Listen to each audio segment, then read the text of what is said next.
Hi, I'm Margarita and I'm working on a quilt today and it's going really fast. I'm chain piecing the squares and you can see over here there's the chain. If you've never seen this done before, let me give you a close-up look, okay?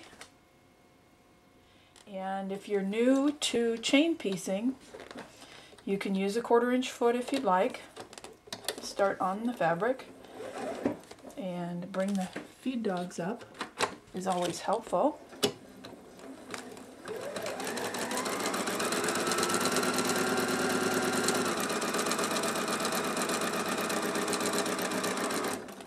Now before I'm all the way through the end here, I'm going to line up my next set.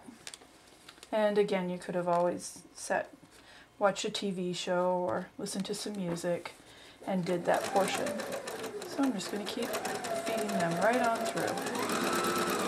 Okay. Before I get to the end here, I'm going to slow down, grab my next pieces, and match them up.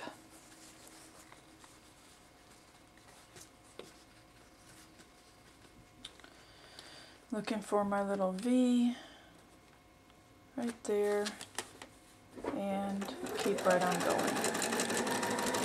So there's a little chain piecing demo for you. And I've got a few more squares to do. So I just finished my last one.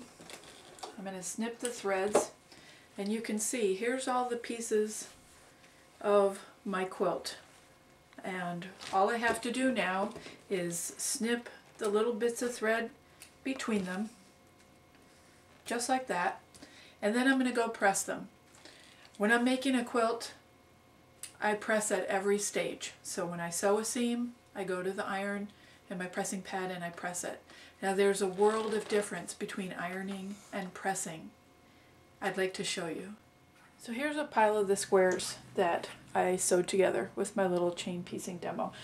For pressing, in quilting, there's two different ways. Most of the time, quilters and the patterns will have you just press your seams to one side. And that's fine. A lot of the quilting that I do requires that you press your seams open.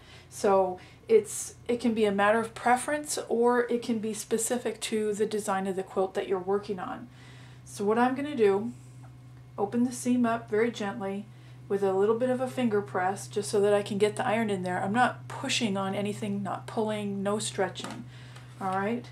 And the only thing is making sure that there's no fold in here. So a little bit of pulling, just the gentlest tug to make sure that I'm open all the way. I'm going to guide that with my finger. Now I'm not pushing down. This is right in the air above my seam, right there. Okay, I haven't pushed down on the iron yet. But that's what pressing is. I might hold this. This is a quilter's press. That's it.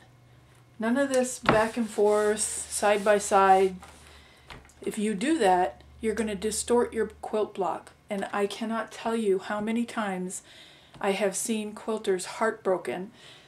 They're so careful with their cutting. They're so careful with their piecing. They've got the most perfect 1/4 inch seams you've ever seen, and yet their blocks are distorted and they don't understand why. And it's because they're ironing their fabric. Okay? You don't want to do that. You want to press up and down. That's it. You're done. Go on to the next one.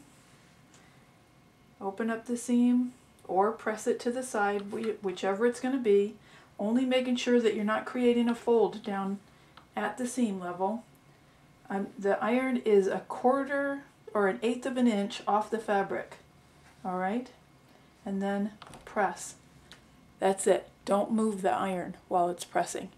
Lift it up. You're done. If you're not sure that it was right, open it up and check that you don't have a fold.